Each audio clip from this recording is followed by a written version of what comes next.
And lastly, are you a morning or a night person? A big night person. Me too. All right, now we're gonna start getting into the actual Q&A portion. So first off, do you guys want to tell us a little bit more about yourselves? Yeah, sure. So I was born in Boston to parents who are from Hong Kong and Southern China. I speak Cantonese, I understand Toisanese, and I learned Mandarin in school. I love trying different foods. I love traveling, listening to a broad range of music. I like doing a little bit of everything, I guess.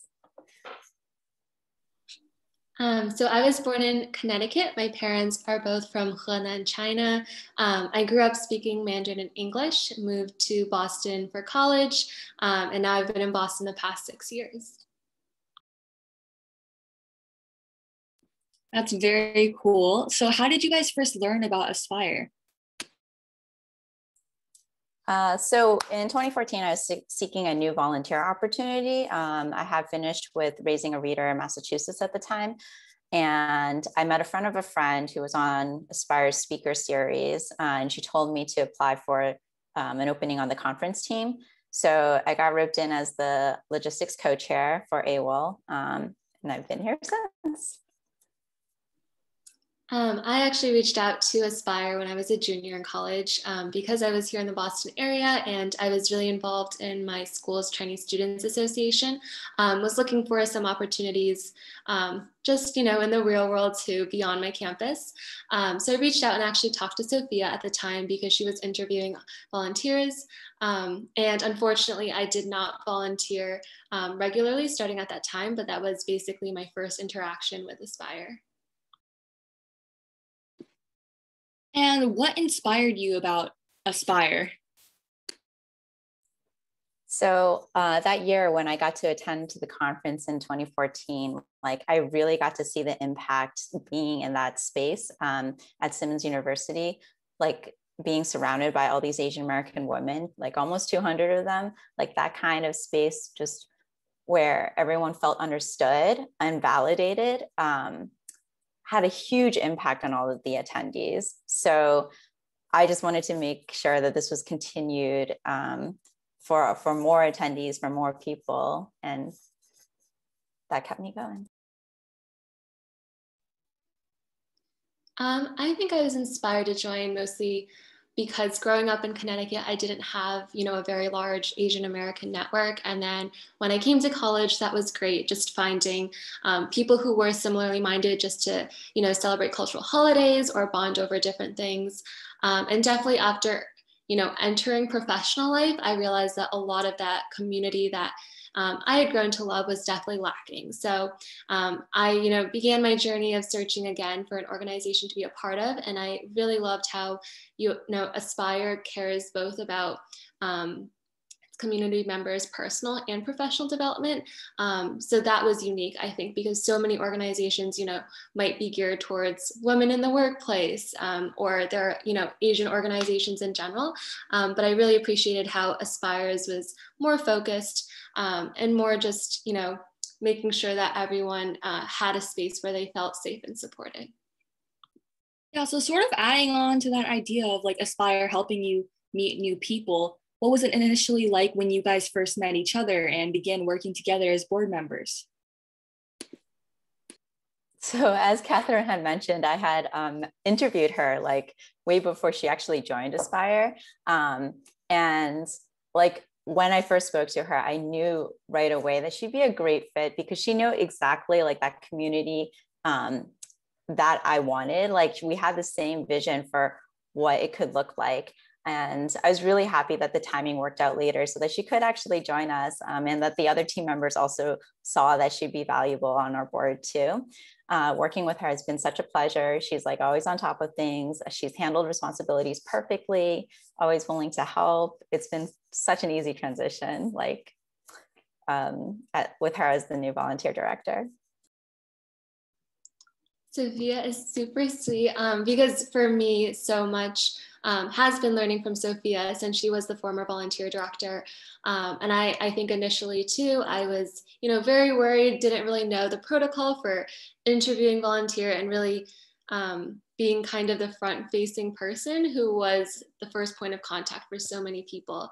But Sophia has definitely been a mentor and has shown me so much on how to navigate, onboarding people to Aspire or just really making sure that volunteers feel comfortable. So I think we've, grown a lot for sure since the first time I talked to her many years ago. That's super great. So moving on to more about like your volunteer experience in general, can you tell us about how your volunteer position has changed throughout the years? Yeah, so I can comment on exactly 1 year, but when I joined last year at this time, Aspire was still pretty small, especially compared to how much we've grown in this past year. So at first it was just little things, learning volunteer management and just getting acclimated with how the team was operating. Ever since our annual Asian American Women in Leadership Conference happened last year, the team has grown so much just with committee members coming. And even though that was just supposedly a few-month commitment, I think it's great that so many people after volunteering, and there are many people on this call right now who did, join AWOL and are now volunteers. So that was very much, trying to retain volunteers, trying to get them to take some leadership roles now that they were familiar with Aspire. So I would definitely say my role has been, changed in the sense that I'm interviewing a lot more people, managing a lot more volunteer interest in general. So all good things. As for me, I've had many different roles over the years. And they ranged from supporting annual events to directing a conference, from chairing a subcommittee to now chairing the board. It's been a road of increased responsibilities, but also increased pride into not only see how Aspire has grown, but also how we've attracted so many passionate volunteers and wonderful support to our community. Yeah, and how has Aspire impacted your life outside of this organization? I think first and foremost, I joined Aspire, like I mentioned, after working a bit and realizing that my community already felt a bit lacking. On top of that, working remotely and so many people going to school remotely, I think more than anything this past year, Aspire has given me a sense of community, even though it's been almost entirely virtual. But just feeling like you're supported and you're going through, all that is happening in the world with a community of other people. And even if it's, through Slack messaging or video conferencing, I know people have Zoom fatigue, but just sometimes, especially when everything shut down at first, having people you could talk to, knowing that you were all working towards planning certain events that would affect even more people, I think that definitely has, played a significant role. Yeah, same. I've also met several great friends through Aspire, so really thankful for that. I've also been able to develop and polish skills that I otherwise wouldn't have had the opportunity to at my full-time job. So it's been such a great experience, and definitely it affects my life outside of just Aspire.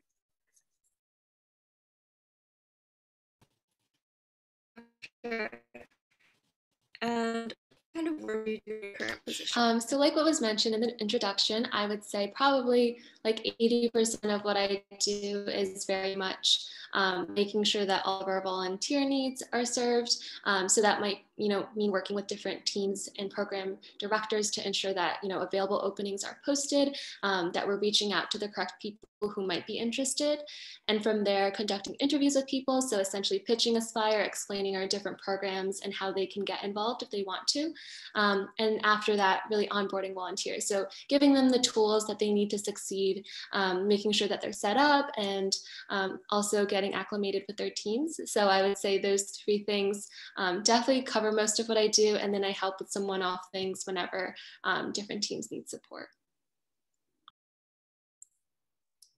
Yeah, so while Katherine is the first point of contact for potential volunteers, I'm often the first point of contact for organizations interested in working with Aspire.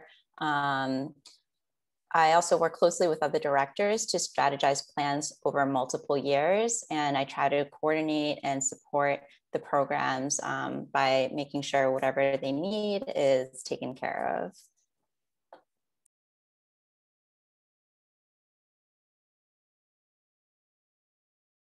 What kind of challenges you overcome during your time at Aspire? I definitely wouldn't say this is a challenge exactly, but definitely with how much Aspire has grown this past year, it's been very much making sure that our team members still feel supported with the amount of work that's happening, and also that volunteer needs are answered. So at first, I would say after AWOL, there was a huge volume of interest in terms of team and board member roles. So really making sure again that when people are interested, we can find the correct roles for them. And at the same time, while realizing that we have so many great events coming up, that volunteers don't feel overwhelmed, and that we're making best efforts to manage everything. So I'm sure many are familiar with the challenge of transitioning to virtual last year, and I think Aspire did very well. That was definitely a challenge, but we were able to open new doors by extending our programs and our roles without a restriction on location. So that was great, but it was really hard to plan for in the beginning. Specifically, a more personal challenge I overcame was bringing back the 2019 Asian American Women in Leadership Conference. There had been a 5-year hiatus, and we had a much smaller team at the time. And I had actually been counting on having a co-director. But things didn't pan out on her end, and I somehow managed to coordinate the conference with the help of some amazing team members. So special shout out to the marketing team of Anita and Nisha then, who's still also with us today. That theme in 2019 was Rise Up, and we certainly rose up to the challenge, and it helped get the ball rolling for the new wave of interest we're seeing today. That's incredible. And on a more positive note, what kind of successes have you both created for Aspire? I think, again, it probably is along the lines of retaining volunteers and just meeting so many new people. I think our community is definitely growing a lot. And my favorite thing has, again, been seeing people who are coming back year after year. And I know so many people who did volunteer with AWOL or other events, our mentorship program or youth leadership program, who couldn't commit to long-term volunteer opportunities, but they still come back to events and make sure they stay connected in different ways. And I think more than anything that just Aspire stronger, and really affirms all of the events that we're doing right now, making sure that, once you join Aspire or participate a little in events, you are definitely more than welcome to come back in the future too.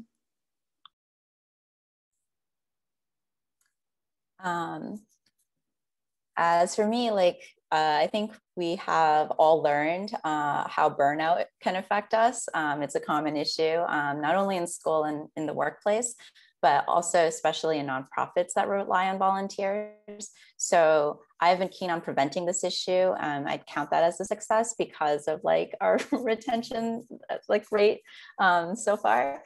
So I'm hoping we've had, set up enough check-ins and fun activities to keep it balanced, but it's an ongoing thing. Yeah, so sort of moving forward into the future for Aspire and reflecting on your work here at Aspire, what are your long-term goals for Aspire?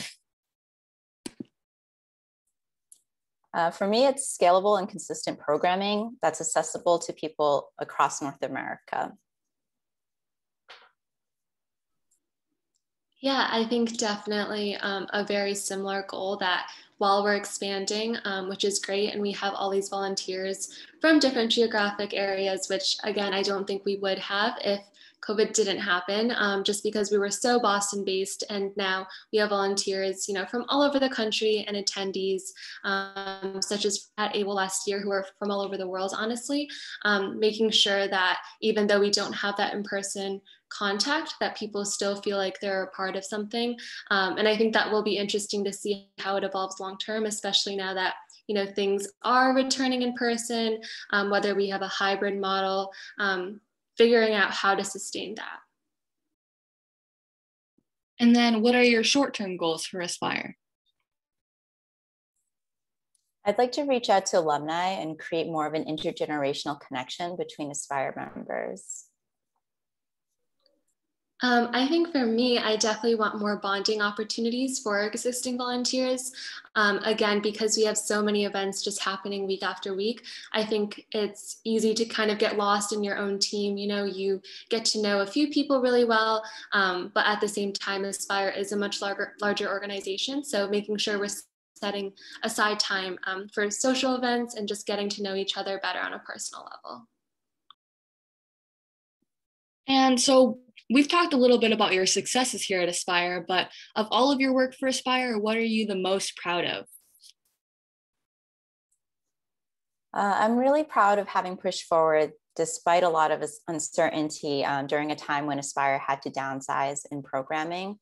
It was scary, challenging, filled with the unknown, but we were able to pull through. So looking back on it, I can view it with pride instead of anxiety.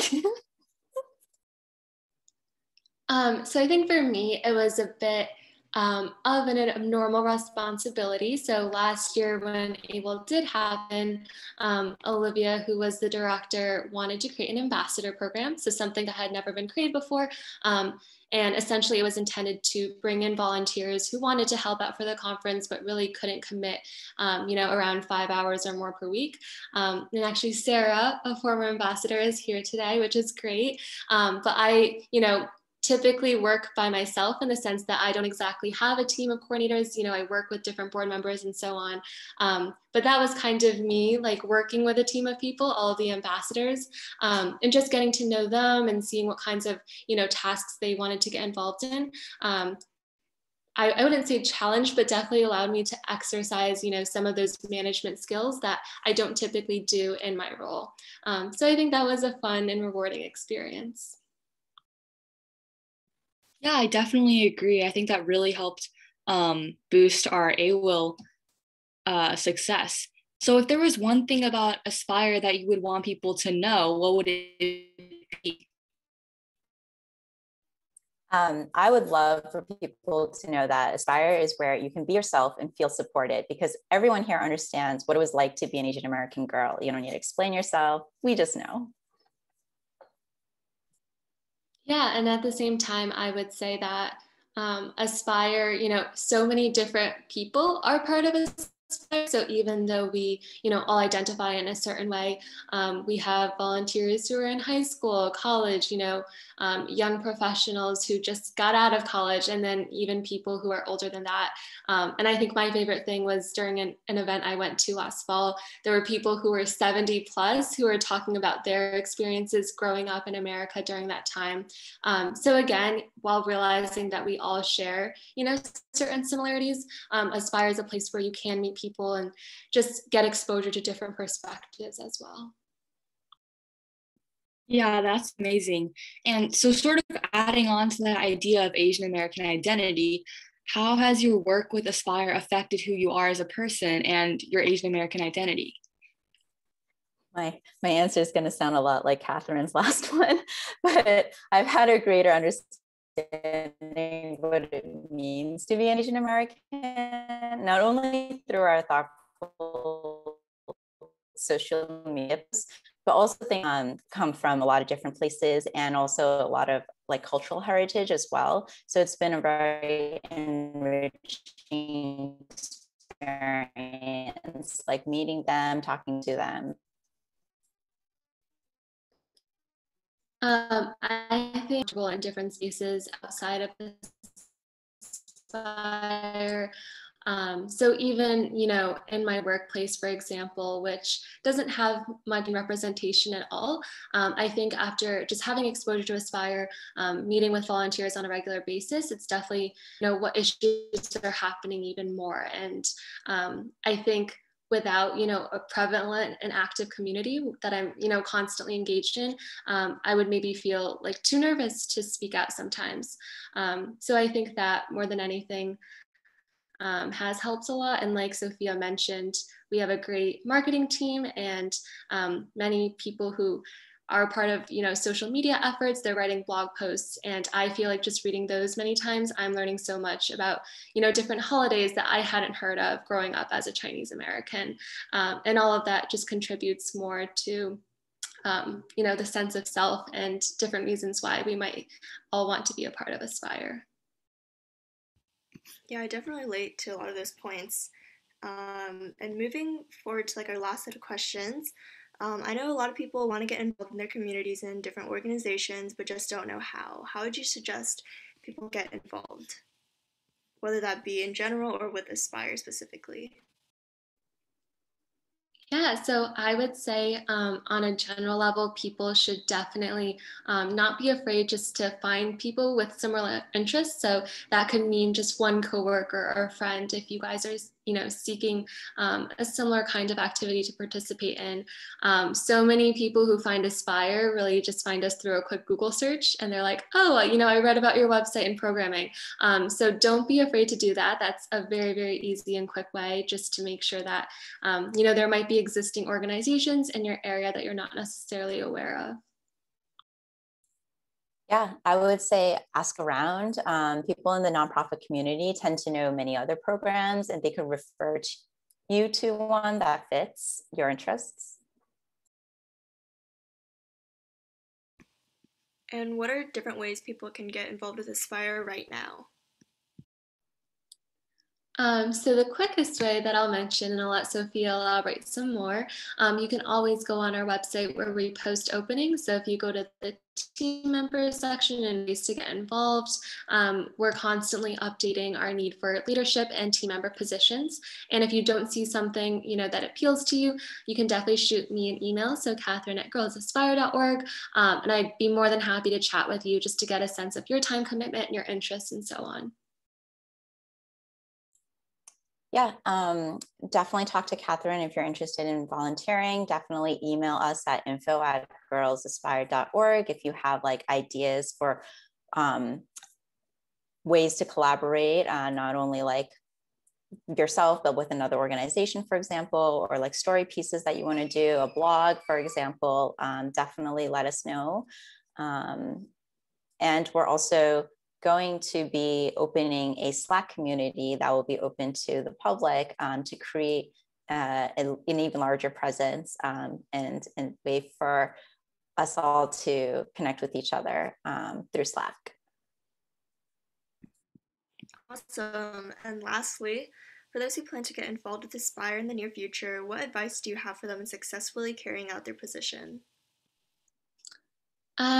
This might sound kind of cliche, but I would definitely say to be very open-minded and receptive to how different people are. So that might mean working styles or just the background and experiences that people are bringing. I think, again, joining a community of so many Asian American women who have different experiences, you definitely will be learning new things. So while finding your own way that you want to contribute to Aspire is important, making sure that you're keeping open ears and listening to others is also very, very important. Great answer. And I would just add to that, like be candid about what you're looking for, be honest. And like if you have a role that you're passionate about, definitely like talk about why that is meaningful to you. And just have a good conversation so that we can get to know you. All right, great advice. Thank you guys so much for sharing your experience, Katherine and Sophia. It was super insightful and inspiring to hear your journeys with Aspire and learn more about your positions. And finally, we have a few fun, more rapid fire questions, the other half that we did earlier. So who was the last person you hugged? I was actually hanging out with a friend yesterday, so I hugged him goodbye. I actually hugged my kind of program manager at work. I hadn't seen him for a year, and I'm probably not going to see him again in person. And what's the best thing that happened to you this month? Earlier this month, my sister invited me to go on her Cape Cod trip with her friends, and it was actually amazing. I wasn't really planning on joining, but then we also got to try these $1.50 oysters at this farm, like this restaurant that has their own oyster farm. It was so good. This month has been really, really chaotic because I'm moving. So I think my answer is really lame, but I just got like a ton of U-Haul boxes today, and this isn't the best thing that happened to me, but just knowing that, okay, I'm okay with moving, like I'll have the ability to move this weekend. So more reassuring than the best thing that's happened. And what's your favorite type of cake? Chocolate torte. Ice cream cake. Me too. What's your favorite holiday? Mine's Lunar New Year's because sometimes I get money and it's over 2 weeks. I was going to say that too, but my next one would probably be Christmas because I just get to spend more time with family and friends too.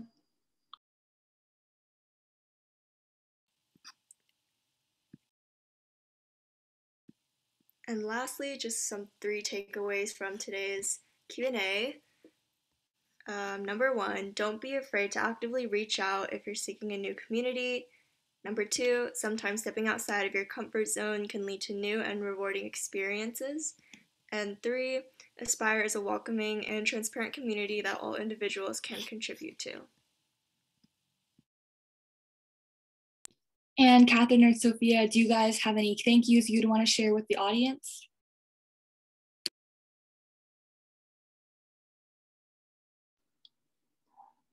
I don't think I have a major thank you beyond, I guess, thank you to everyone who attended for spending your Wednesday night learning more about me, Sophia, and Aspire. But definitely, if you're not involved already, I encourage you to reach out.